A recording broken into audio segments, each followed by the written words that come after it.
ఏడున్నవురా ఇంటికొస్తలేవు? నేనారా గీ పెద్ద బాయి కాడున్నా, నువ్వేడున్నవురా?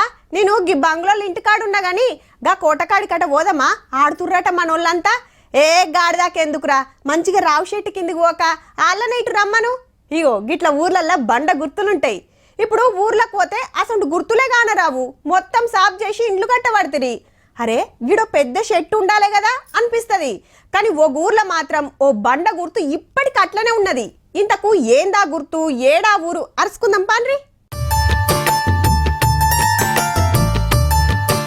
ఏదో ఊరి గురించి చెప్పి అడవి చూపిస్తారేంది అంటుర్రా? మంచిగా చూడుండ్రి, ఉన్నది చెట్లు కాదు, ఒకటే చెట్టు. అబ్బెర కొడుకో, తక్కువ పెద్దగా లేదు పో. ఆడికి ఈడికి టెంట్ వేసినట్టే ఉన్నది. అగో ఇటు అమ్మలక్కలు కూర్చొని ముద్దుగా ముచ్చట పెడుతుంటే అటు కాకలు కూర్చొని రాజకీయాలు చర్చిస్తున్నారు. ఇటు ఈ అన్నలేమో ఊడలు పట్టుకొని ఊగులాడుతున్నారు. నిన్నయాల్టిది కాదు మరి, నల్గొండ జిల్లా జువ్విగూడెంలా ఈ మర్రి చెట్టు ఉండబట్టి 200 ఏండ్లు అవుతుందట. మంచిగా చల్లగా ఉంటదని ఊర్లో పెద్ద మనుషులందరూ వచ్చి ఇండే కూర్చుంటారట. నేను చూడబట్టి 80 ఏళ్ళు అయింది. అప్పుడు గింత ఉండే చెట్టు రాంగ అంత ఊడలు కోసుకుపోయినాం. మధ్యాహ్నం బుక్కడి తినేది ఆల్చేనే వచ్చి ఇన్నే కూర్చుంటా. ఎండాకాలం చల్లగా మంచిగా అందరు ఇన్నే ఉంటారు. చిన్నప్పటి నుంచి నేను అదే ఇల్లు. ఇంతంత తిన్నారంటే వచ్చి ఇండే కూర్చుంటారట. అంతేకాదు ఊర్లో ఏ మీటింగ్ అయినా, సర్కార్ కార్యమైనా, పంచాదులైనా, శుభకార్యాలైనా మొత్తం ఈ చెట్టు కిందనే నడుస్తాయట.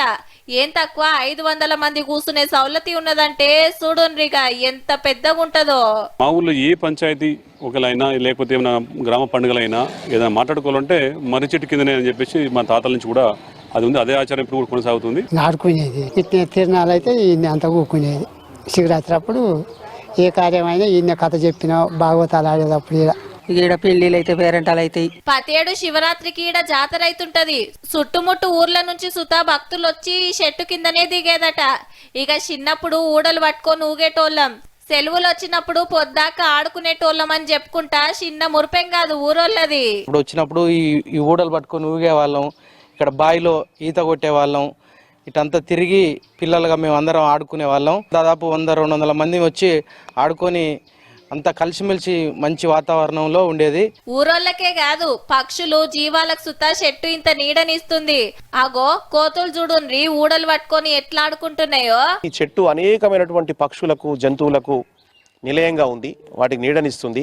ఇన్నేళ్ల చరిత్ర ఉన్న మర్రి చెట్టును చూస్తానికి ఎక్కడెక్కడికెళ్ళో వస్తారట. సర్కార్ ఇంత ఆసరై డెవలప్ చేయాలని కోరుతున్నారు పబ్లిక్. ఈ మర్రి చెట్టుకు ప్రభుత్వం పరి నుంచి కూడా ఇంకా ఏమైనా నిధులు వస్తే దీన్ని ఇంకా కొంచెం డెవలప్మెంట్ చేసి మా ఊరికి ఒక ల్యాండ్ మార్క్ లాగా చేస్తామని చెప్పి. అప్పట్లో ఊరూరికి ఉండేటి సొంటి చెట్లు, కానీ దినాం ఇంత పొతం పెట్టుడేనాయే. ఇన్నేళ్ల కంచెలు సుతా ఈ చెట్టును కాపాడుకుంటా దాని కింద సకల కార్యాలు సగబెట్టుకుంటున్న ఊరోళ్ళనైతే తారీఫ్ చేయాల్సిందే.